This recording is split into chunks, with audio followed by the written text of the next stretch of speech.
What's going on, everybody? Adam here with eTrailer. Today we're going to be taking a look at the Hollywood Racks Sport Rider SE2 for 2 electric bike racks. If you have an 1.25" or a 2-inch hitch that is a class 2 or higher, we're going to be able to put the Sport Rider SE2 into the hitch, be able to carry 2 heavy bikes. It's about 80 pounds per bike, so if you have 2 electric bikes or 2 fat tire bikes, it's going to work for that. We can put it on pretty much anything that doesn't have a hitch in between your vehicle that's driving and whatever you're putting this on. Meaning, no fifth wheel trailers, no travel trailers, but we can put it on a motorhome if you have one of those. One feature I really look for in bike racks is the ability to tilt with the bikes installed, so you don't have to mess with taking all the bikes off just to get into the back hatch. So, to do that, we have a little pin down low, and it is going to need to be lifted up a little bit to get that pin out, but it is connected by a little cable. You don't have to worry about that. And then you can go ahead and pull this little lever, and it is rather heavy since we have 2 heavy bikes on here. This is going to vary from vehicle to vehicle, so depending on what kind of bikes you have and what kind of hatch you have, we're going to be good. So on our Grand Cherokee here, we don't have any issues, so we can grab whatever we need out of there. If you're going grocery shopping on the road and you just have your bike racks in there, you don't have to worry about taking them off or taking the rack out to be able to access that. All we have to do is put it up into place like this.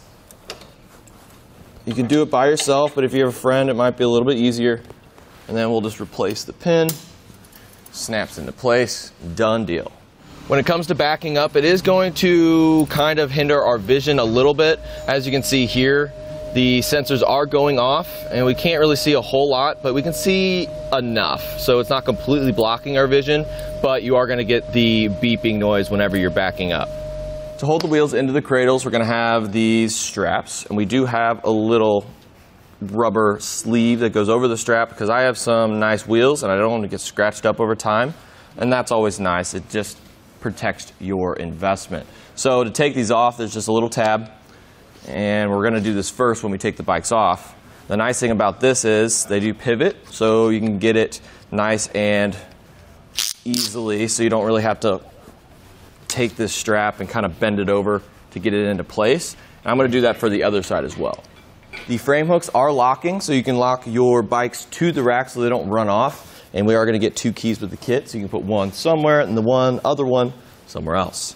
So once you unlock it, you can go ahead and put a hand on your bike, lift that up, and then we can remove it.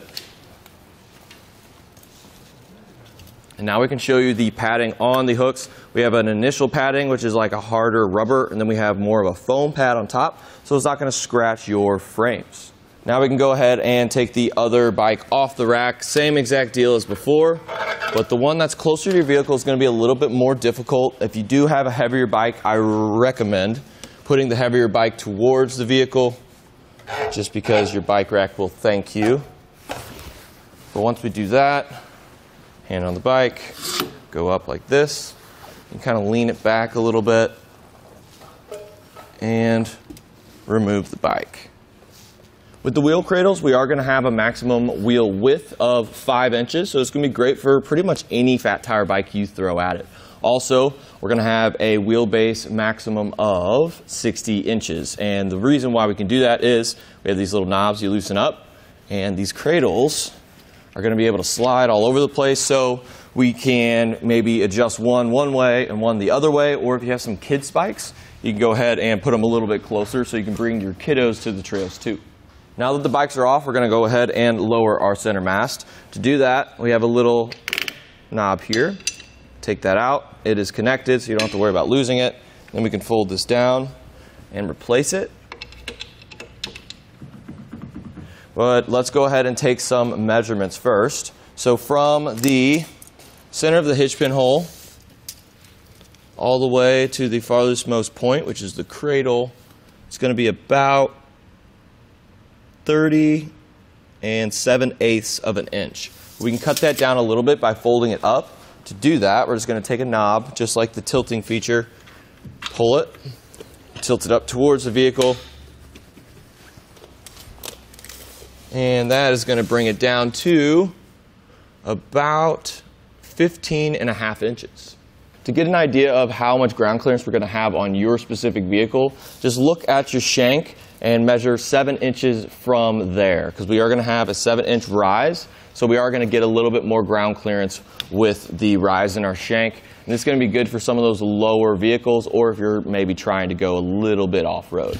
Like I said before, we are going to be able to put this on an 1.25 inch and a 2-inch shank, and we have some goodies that come with it. We're going to have an anti-rattle bolt with a locking core on the end. We're going to have a second little anti-rattle device. I have it flipped upside down just because it didn't really work with our bumper here, but it might with yours. You can do it either which way, like this, or flipped around up top. All you want to do is get this part here onto the shank, and that's just going to help with that vertical movement, and then the anti-rattle bolt is going to help with the horizontal movement. We have a little bit of movement here, but that's just due to the pivot point in our shank here, and that's not really a huge deal at all. So we're going to have a lockdown for our hitch and then lock for each bike, but if that's not enough, they do include a cable lock, and this is all going to be key to like with the keys that come with your kit.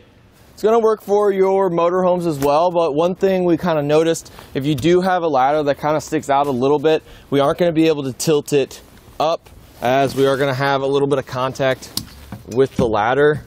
So that's not a huge deal, but we are going to be adding the maximum amount of length and not be able to fold it up. It's not like we're not going to be able to see out of our window or access the back hatch because we don't have one on this motorhome, but just be mindful of that. Every motorhome and hitch is going to be different, but the issue with our current hitch and motorhome is our handlebars are a little too wide for it to click into place. So to give you an idea of how to kind of prepare for this, what we're going to do is a couple different measurements, but first I'm going to go ahead and take my bike off. So from the center of the hitch pin hole to the center of our closest most cradle is going to be about 14 3/4 of an inch, and our handlebars were hitting about 44 1/4 inches from the top end of our receiver tube. And from that point to the center of our frame hook, it's going to be about 10.5 inches. And as you can see, that number is less than the distance from the center of our handlebars to the end, and that's where our issue lies. But that's just with this bike on this motorhome, but it all just depends on your guys' bikes and motorhome. So just be sure to kind of take these measurements and kind of estimate it out and see exactly if you're going to have the same issue. And as you can see right here, we got both of our bikes on with no issues at all. To sum it all up, this bike rack really covers all the bases. It's not going to be great for the carbon fiber bikes, not going to be good for the fifth wheel trailers, travel trailers, and of course your flat towed vehicles, but it covers all the bases for bikes especially. Fat tire bikes, electric bikes, kids bikes, and it has all the adjustments to really get that right fit so everything's safe going down the road. It has everything when it comes to locks for the hitch, for the bikes, and a cable lock, so you don't have to really worry about your bikes or your rack running off on the road. Well, everyone, that just about does it for a look at the Hollywood Racks Sport Rider SE2 for 2 electric bikes.